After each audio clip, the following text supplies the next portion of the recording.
I remember distinctly one day. I say these stories, by the way. I've mentioned them to you probably before, but I was talking with Robert Douglas Hunter. Now he was the longtime student of Gamble's. I mean, from way back, way before I arrived, probably 20 years before I arrived in Gamble's studio. And but he said to me one day, "Isn't painting therapeutic? Isn't it wonderful? Isn't it therapeutic?" And I was a young student with Gamble, and I don't know if I looked at him like he was crazy, but but I thought he was mad. I thought, I must be really, really missing something. I mean, painting is therapeutic, right? Sure. So one of the questions that comes in is coming in from Margie, and we watch our students do these wars, these painter wars on themselves. I remember Gamble had to say to me once, by the way, it isn't a question of right and wrong, and who knows what I was suggesting, what I was saying, and of course I might have been simply saying I don't think I got that right, and it's a very important thing to say though. So is it a question of right and wrong, or is it actually a question of like and more like and that sort of thing? There's a very mercy in that, isn't there? And there's a mercy in the idea that you can actually pick on back stragglers, improve a painting, and not have. You remember hearing that concept about writing is rewriting. That's all good. That's a mercy, isn't it? You realize that you can put something down, and then you have to simply say, "What was that?"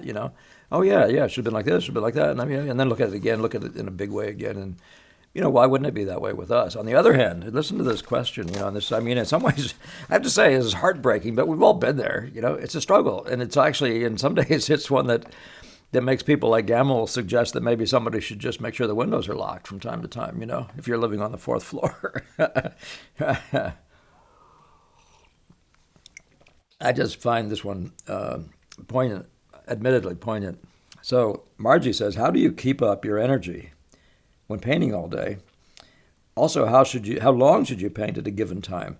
Now, it doesn't sound like I'm talking about the same question. These other ones will come up. But you know what? At one point, Gamble was saying to me, and by the way, remember, I'm this guy who was dizzy for 3 months. I had what they called, what was the word for it? The labyrinthitis. They had a great word. Nobody could tell me how to get over it, right? When I was a student. And I just believed it was all stress related. I asked Gamble about it, and he said, you mustn't think that. You mustn't think that. And of course, I put so much pressure on myself. I was just Mr. Stress, just everything is about driving hard, pushing hard, staying up all night, reading all night, working all day, Well, you reach this point of exhaustion, right?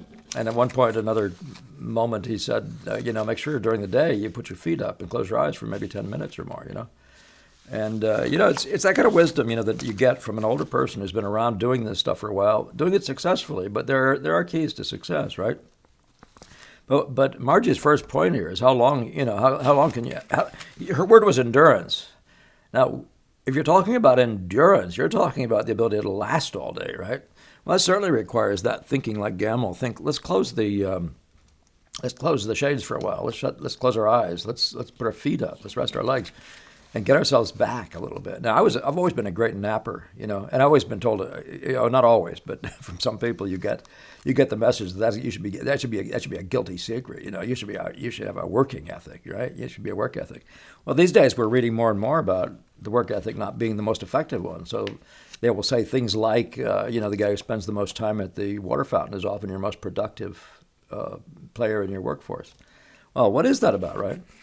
But it is very much about getting a version of rest, getting away from the subject for a while so you can get back to it again. And Degas talks constantly about being objective. Well, you can't be objective if you're sitting there working over yourself over and over, grinding and grinding and grinding. You need to walk away. You literally have to get to a more objective state of mind, right? Now, that's one of the keys to lasting all day. But, of course, literally the other ones are, there is such a thing as a neural energy. There's a level in which I just find that you can work only so long on a picture in a certain period of time, typically.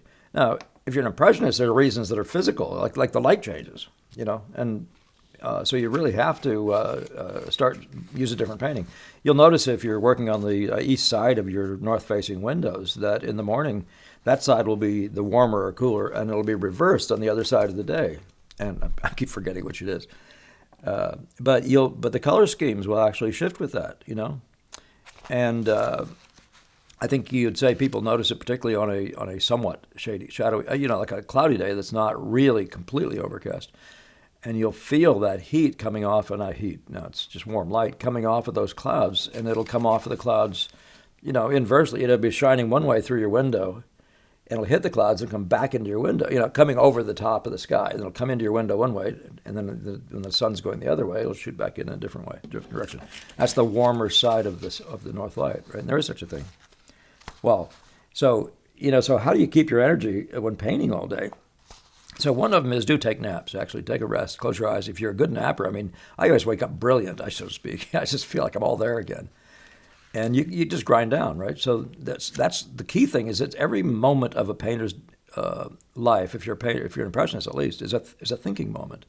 You're a decision maker. The number of decisions you make is unbelievable. I would argue the only person who maybe makes more decisions in the course of a day is a mom. Literally somebody with 2 or 3 kids around the house. That's something I wouldn't envy, and I can certainly understand my mom's winding up with migraines and that sort of thing. But decision making you have to be sharp. You have to be on your toes. So find ways to get rest. Sometimes it's just walking away, walking to the water fountain. I say read a murder mystery or something. You get totally involved in something else and then come back. But that's the fresh eye, but it's also the idea of pure freshness, you know what I mean? A fresh eye is one thing, like come back and be able to see it fresh.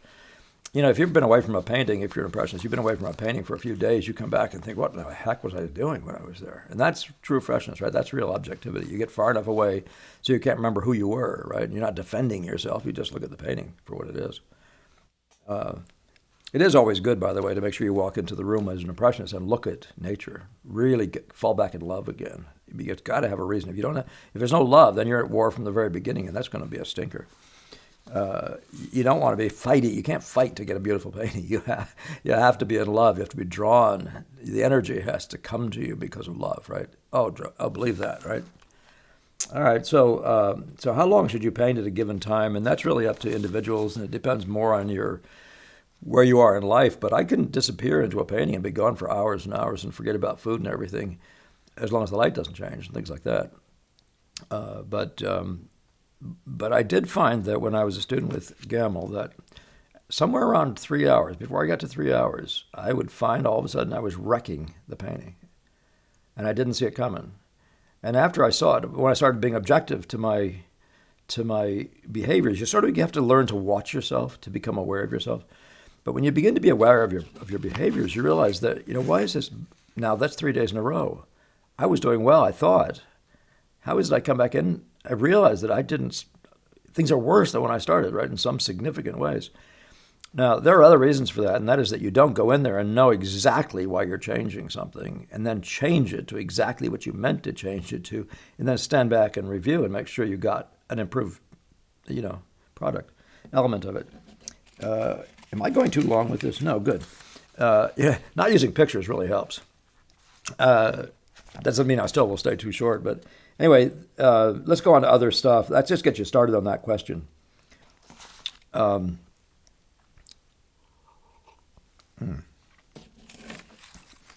New York, right? The good old days. Remember that? The automat, yeah. This is a world-famous Horn and Hardart automat cup. All right, so my next question includes how to correct a painting without getting down on myself, right? Now that's what I'm talking about, poignant, right? How do you correct a painting without getting down on yourself? So she says then, I tend to beat myself up trying to get things right.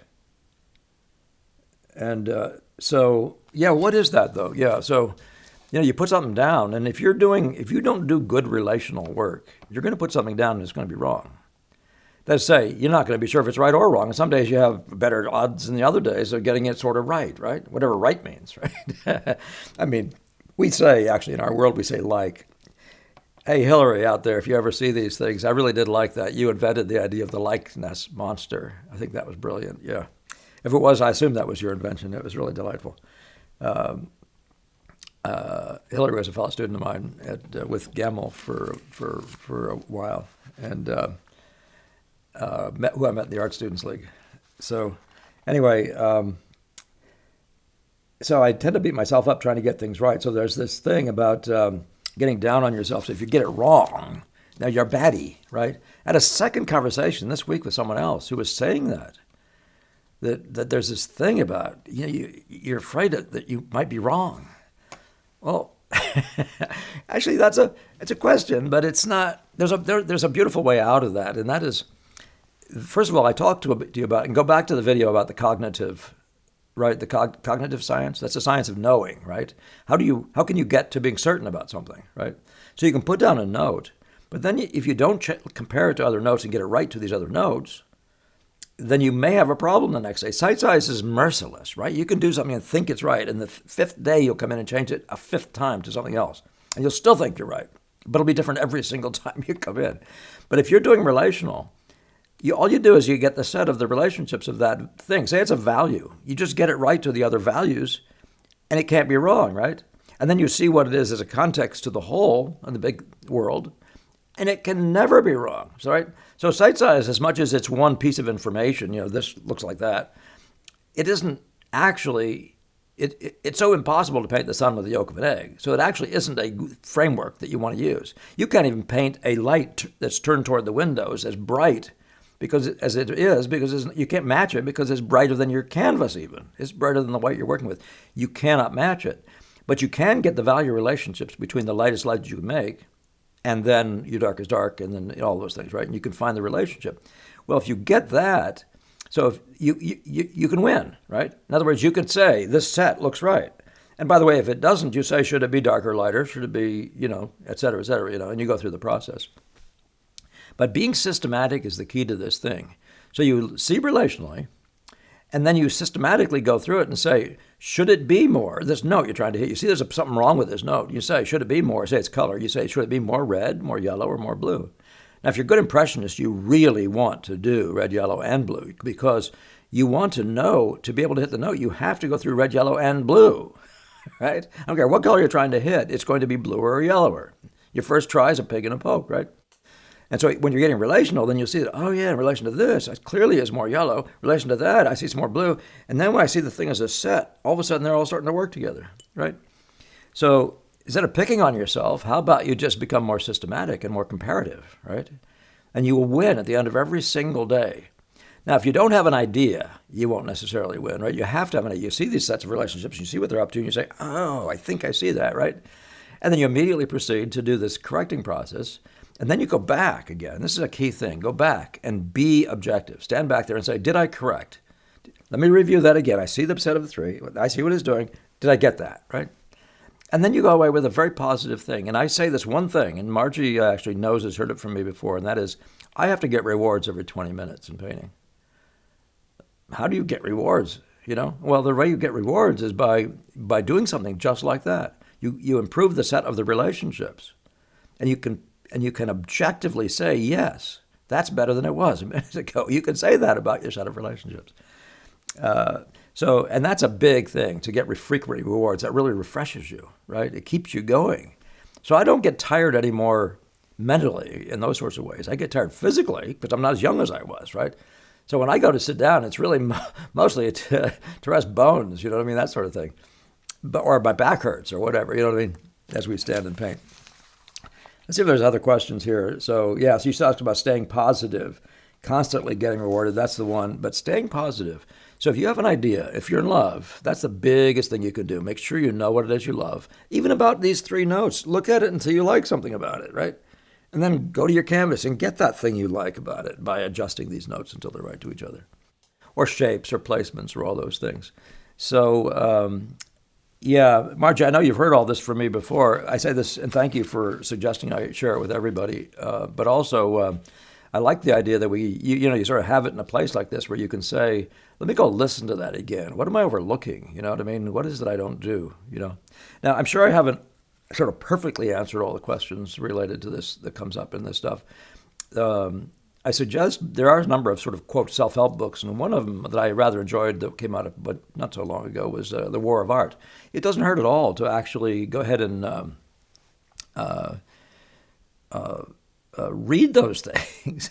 I mean, sometimes people are just flat wrong; they just don't get it, and that sort of thing. I think this was written by somebody who actually goes through some of these struggles. But it is a it needs to become objectified. Everything about this thing. If you're getting mad, if you're getting sad, if you're getting depressed every time you paint, that's not a good thing, right? And the product at the end of the day won't be a good thing. So you get to that place when you're thinking like the Japanese. I think it was Alfred Stevens who said of the Japanese. Now it might have been Millet. I'm trying to remember who saw that at some point and commented on it. But he says, "Isn't that interesting? They seem to be painting from love." Now that's a big deal, right? That person himself must have been painting from love, right? And so it's not being in love in one funny sense, but it's just simply saying, finding what it is you love. And that's one of those things about impressionism. It's a self-expression. Actually, it rather is something more akin to the idea of seeing something of beauty and then that response, trying to get onto the canvas, that thing you responded to, right? And so, as I said, this stuff can be simplistic that way. But even if you're an imaginative painter, I'm sure it works out the same way. You really have to have the capacity to have conceptualize something you need to do, even if it's just getting the figures to say what you want them to say, and then sit on it until you get it, And but it's got to be saying what you want to say, what you really love for it to say. Anyway, enough for today. Do subscribe, share, and all the rest, and do well in your work. Take care next time.